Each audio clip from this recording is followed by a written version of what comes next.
Welcome to episode 58 of the Animorphs Read Along broadcast.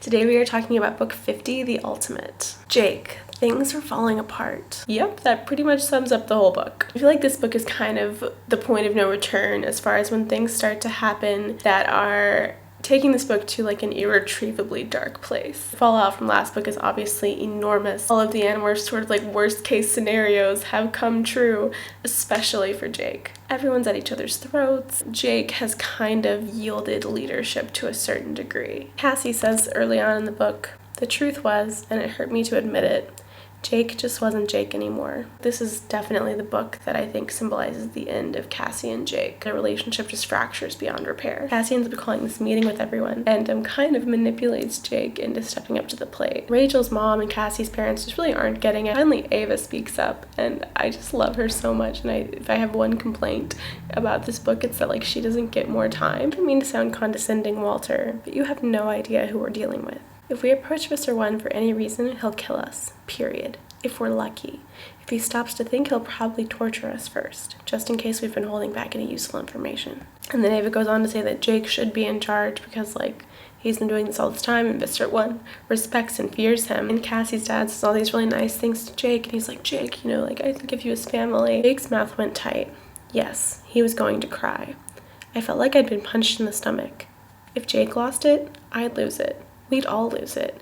We'd all just break down into a sobbing, screaming, guilt-ridden, terrified group. "Hold on," I mentally willed Jake. "Hold on." And Jake does hold on, and he steps up, and he's like, "Okay, let's do this. I'm in charge again." One of the awesome things about this book is the new Animorphs. They give 17 new kids the ability to morph. The Animorphs are quite limited right now on what they can do because they're all in hiding. They're thinking, where can we find people who we know the Yeerks don't want? Who do the Yeerks leave alone?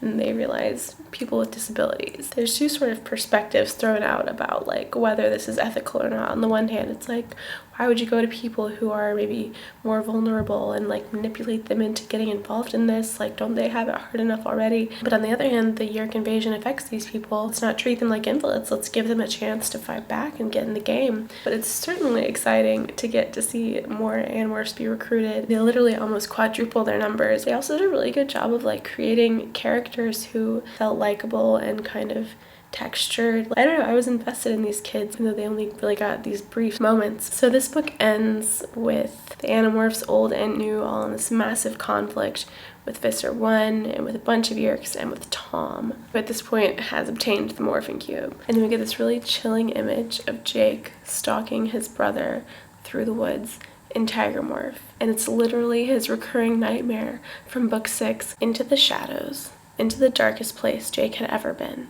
The place where he would have to kill his brother or be killed by him. No matter which way it went between Jake and Tom, I would lose Jake. And then Cassie stops Jake from killing Tom, and she basically lets Tom get away. This is one of the most controversial things that Cassie ever does. This entire book is about Cassie clinging to Jake and to the relationship that she and Jake have had, despite the fact that it's clearly falling to pieces around her. Cassie's more emotional than I think we've ever seen her. She's worried about her parents, she's worried about the group, she's worried about Jake. At the beginning when they're doing this like drill, she totally freezes and she can't morph. We've seen emotional Cassie in the past, but never to this degree. This impulse that Cassie has represents like simultaneously the best and the worst parts of her. It's a weak thing to do. It's selfish in its own way. She doesn't want to see Jake, the person that she loves, going into that dark place. She wants to keep what they had. But it also is done out of kindness, out of an attempt to prevent Jake from doing something that she knows he'll regret. She chose, in sort of her final reckless act of naivety, to spare Tom's life and to spare Jake from having to carry the burden of killing his brother. Now obviously, reality check. The Yeerks now have the morphing cube, and that is damage that cannot be undone. But even knowing that it was a mistake, I can't fault her for it. Cassie and the rest of the Animorphs are so far out of their depth, and basically their entire lives have crumbled to pieces. Just like I can't fault Jake for kind of losing it a little bit, I can't fault Cassie for making impulsive, emotionally driven decisions.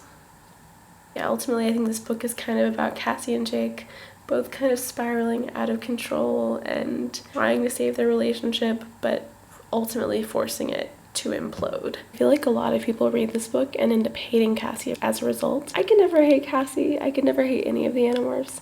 And I love Cassie because I feel like she's so human and so flawed. I think a character who makes occasionally selfish and reckless mistakes for seemingly altruistic reasons is a fascinating contradiction, and that is why I love Cassie. So yeah, those are all my thoughts about Animorphs number 50, The Ultimate. The next book is book number 51, The Absolute, and I will be reviewing it on Thursday.